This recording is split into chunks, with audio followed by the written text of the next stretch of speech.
تو چھوٹی باتیں کر رہا ہے؟ تو مضبوط بات کر بھائی، کلمہ پڑھ لیا تو لہذا پڑھ لیا، غلامی کر لی تو لہذا کر لی، اب نبی پاک کے وفادار ہو گئے تو لہذا ہو گئے۔ اب یہ کوئی دیکھے نا، ایک صحابی کھڑے تھے، کنز المال میں روایت ہے، نبی پاک علیہ الصلوۃ والسلام نے نہ کہا بیٹھ جاؤ، یہ بھی سنت ہے کسی کو یہ لفظ کہنا، ناراض نہ ہو جائے وہ جس کو کہا جائے کہ بیٹھ جاؤ۔ ایک بندہ جمعے والے دن کھڑا تھا، حضور جمعے کا خطبہ دے رہے تھے، حضور نے فرمایا بیٹھ جاؤ۔ حضرت زید بن حارثہ باہر مسجد نبوی کی گلی میں تھے، ان کے کانوں میں آواز آئی بیٹھ جاؤ تو وہیں بیٹھ گئے۔ حضرت مرثد بن نبی مرثد رضی اللہ تعالیٰ عنہ کہتے ہیں میں اپنے گھر سے نکل رہا تھا، اپنے گھر کے دروازے کی چوکھٹ پہ تھا، میرے کانوں میں آواز آئی بیٹھ جاؤ تو میں وہیں بیٹھ گیا۔ حضرت انس بن مالک کہتے ہیں جہاں لوگ جوتے اتارتے نا مسجد میں آنے کے لیے، میں وہاں کھڑا تھا، میرے کانوں میں آواز آئی بیٹھ جاؤ تو میں وہیں بیٹھ گیا۔ فرماتے ہیں جمعہ ہو گیا، نماز کے بعد حضور نے فرمایا زید بن حارثہ کہاں تھے؟ جمعے میں نظر کیوں نہیں آئے؟ بے خبر ہو جو غلاموں سے وہ آقا کیا ہے، جمعے میں نظر کیوں نہیں آئے؟ عرض کی حضور گلی میں آ رہا تھا تو آپ کی آواز آئی تھی بیٹھ جاؤ، تو میں نا ادھر بیٹھ گیا تھا۔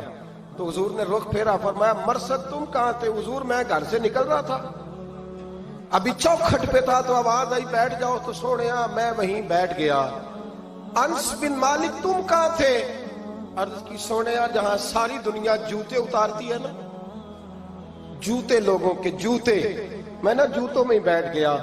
تو محبوب نے فرمایا میں نے نہ تو زید کو کہا تھا، نہ انس کو کہا تھا، نہ مرثد کو کہا تھا، میں نے تو فلانے کو کہا تھا۔ عرض کی حضور آپ نے نام تو نہیں نہ لیا، آپ نام تو نہیں نہ لیا کہ فلانا، آپ نے کہا بیٹھ جاؤ۔ تو حضور ہم غلامی والے لوگ ہیں، ہم ویسے نہیں کرتے، جس کے کانوں میں جہاں آواز گئی وہ وہیں بیٹھ گیا۔ ہم نے نہ کبھی قطرے پہ غور کیا اور نہ دریا دیکھا، بس جہاں تیری جھلک دیکھی وہیں ڈوب گئے۔ یہ کیا بات ہوئی کہ اللہ رسول سے رشتہ بھی ہے تو کرتا ہوں تو دیکھتا ہوں تو دیکھ لیتے ہیں تو چلتے ہیں؟ نہ یہ کچے لوگوں کی باتیں، یہ کمزور لوگوں کی باتیں، یہ ان لوگوں کے معاملات ہیں کہ جو بڑے چھوٹے دل کے لوگ ہیں۔ آپ نے کہہ لیا اللہ ہمارا رب ہے، تو قرآن کہتا ہے جب کہہ لو نا کہ اللہ رب ہے، ان الذین قالوا ربنا اللہ ثم استقاموا تتنزل علیہم الملائکہ، جب تم نے کہا کہ اللہ ہمارا رب ہے تو پھر ڈٹ جاؤ، اللہ تمہاری مدد کے لیے فرشتوں کو بھی نازل فرما دے۔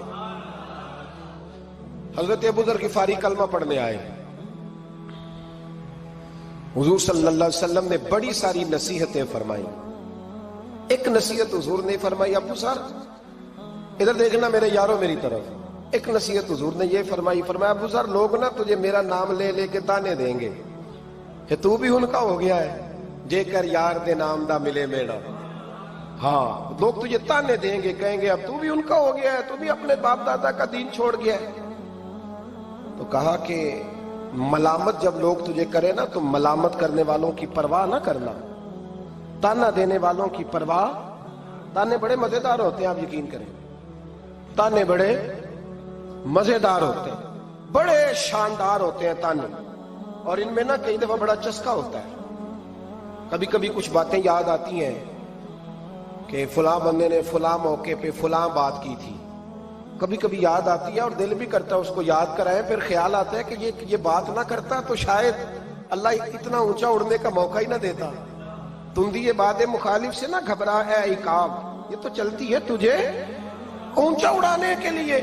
تو نبی کریم علیہ السلام نے کہا ابو ذر ذرا غور کیجئے گا بات، کہا لوگ نا تجھے اب تانا دیں گے، برا کہیں گے۔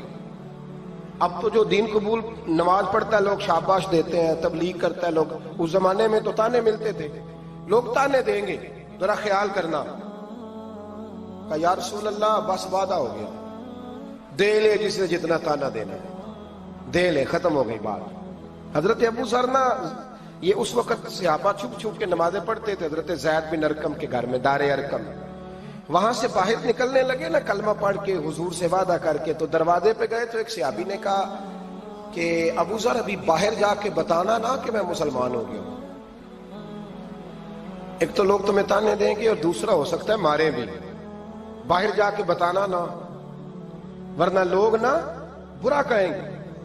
تو حضرت ابو ذر غفاری نے غور سے اس صحابی کا چہرہ دیکھا اور کہنے لگے مشورہ آپ کا ٹھیک ہے پر میں نے ماننا کوئی نہیں، مشورہ آپ کا ٹھیک ہے پر میں کوئی نہیں مانوں گا۔ کہا کیوں؟ فرمانے لگے میں نے ابھی نبی کریم سے وعدہ کیا ہے کہ میں کسی کی پرواہ میں نہیں پرواہ کروں گا کسی کی۔ ختم ہو گئی بات، مارے جس نے مارنا ہے، دے تانا جس نے دینا ہے، ابھی تو وعدہ کیا۔ یہ کیا بات ہوئی کہ لوگ کہیں گے تو مولوی ہو گیا ہے، لوگ کہیں گے تو غلام ہو گیا ہے، لوگ کہیں گے تو دنیا دار ہو گیا ہے، وہ جی بچے کی شادی پر بینڈ باجا نہ بجایا تو دنیا تانے دے گی۔ دنیا کون ہوتی ہے؟ کبھی آپ نے یہ سوچا ہے کہ آپ نے دو شخصیتوں کو بیچ میں رکھا تو آپ نے وزن کس کا کیا؟ ایک طرف دنیا، دوسری طرف اللہ رسول کا دین۔ کبھی سوچا آپ نے کہ وزن کس کا نکلتا ہے، اہمیت کس کو دیتے ہو؟ کبھی سوچا ہے، غور کیا ہے؟ خدا کے بندو سوچو تو صحیح۔ ایک طرف دنیا کو رکھا، دوسری طرف اللہ رسول کا دین، اور پھر کہا جی دنیا نہیں مانی تو لہذا میں نے دین پہ عمل نہیں کیا۔ پتہ ہے آپ نے کیا کیا ہے؟ اللہ قرآن میں کہتا ہے لوگوں نے قدر نہیں کی اپنے رب کی جیسی کہ قدر کرنی چاہیے۔ عجیب معاملہ ہے نا یار۔